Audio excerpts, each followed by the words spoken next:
is not fun? Well, I, Makwana Namraka, is here to show you that maths is just a fun challenge. It is as easy as y equals to mx plus c. And for those of you who didn't know, it is as easy as a straight line. So right now, it is the time for you to grab a paper, a pen, and a calculator and come learn maths with me. Hey y'all, welcome back to another episode of Learn Maths with me on a hashtag Maths Tuesday. In today's video, as I've probably seen by the title, we are doing core ratios, right?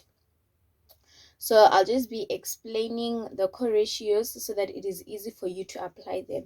I feel like it is much easier to apply something if you know how they have proved it. So in today's video, we'll be basically doing just that. So on my paper, I drew the triangle and also the Cartesian plane, as we are going to work with them to prove the core ratios, right?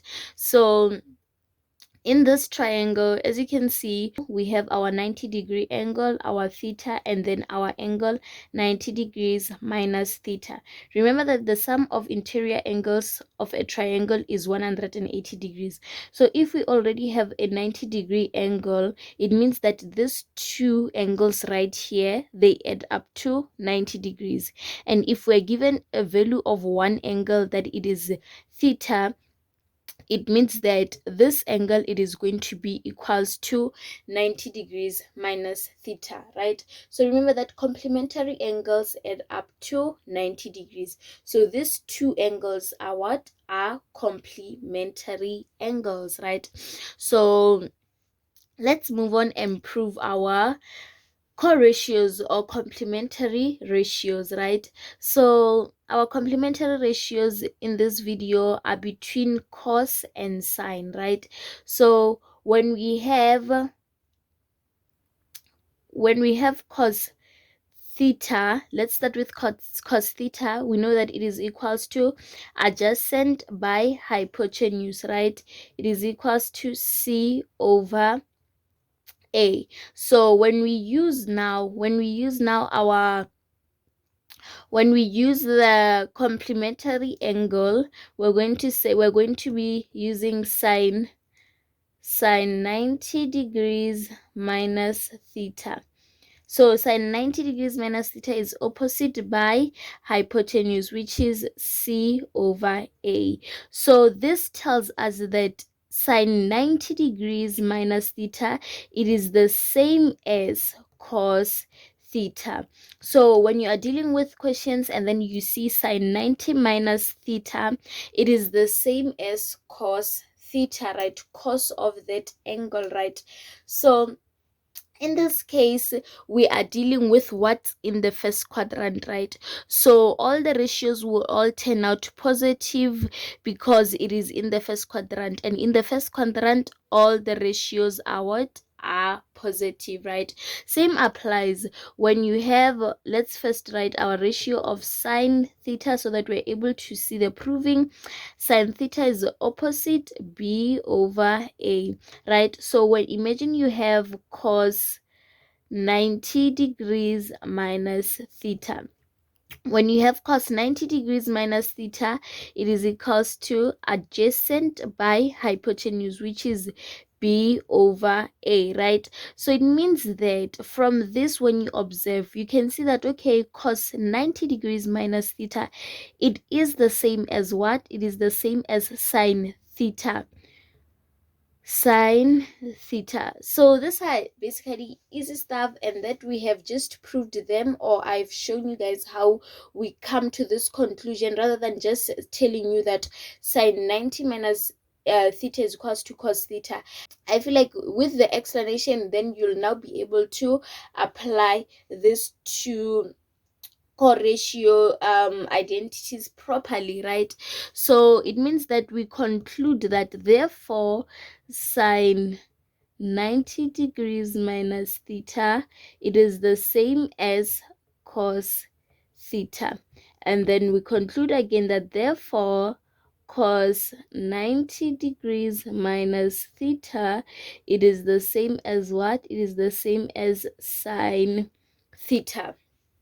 I really hope that this explanation of this first part of the explanation is quite clear and well understood. So now we're going to move on to the one of 90 degrees plus theta, right? So if you have sine 90 degrees plus theta, so this, we still apply the same concept and the same understanding, right? Remember that this is now in the second quadrant, okay? So this will be equals to cos theta. Don't say that because cos theta in the second quadrant is positive, and then you say that sine 90 degrees plus theta, it is equals to negative cos theta, right? So you basically go in terms of the original ratio, right? So since the original ratio is sine 90 degrees plus theta, and then you remember that sine in the second quadrant is positive, right? Which means that when we reduce it, our ratio must also be what? It must also be positive. So now let's move on to the ratio of cos. So if we have cos 90 degrees plus theta, remember that 90 degrees plus theta lies in what? In the second quadrant. Remember that if this is 90 and then it moves on to the second quadrant. Remember that this ratio, it will be negative because it is in the second quadrant. What makes it negative? What makes it negative is the fact that cos is negative in the second quadrant. So this will be negative sine theta. Always remember what we've learned when starting with trigonometric ratios, that cos is positive in the first and the fourth quadrant. So the same applies here when we are dealing with co-ratios, complementary ratios, right? So we still apply this very same principle here, but now you must be able to interpret and understand where the angle is situated. If it is situated in the second quadrant, it's obvious that the ratio of cos must end up being negative. So we're going to end up with negative sine theta. Then with sine, we're going to end up with positive because sine is positive in the second quadrant.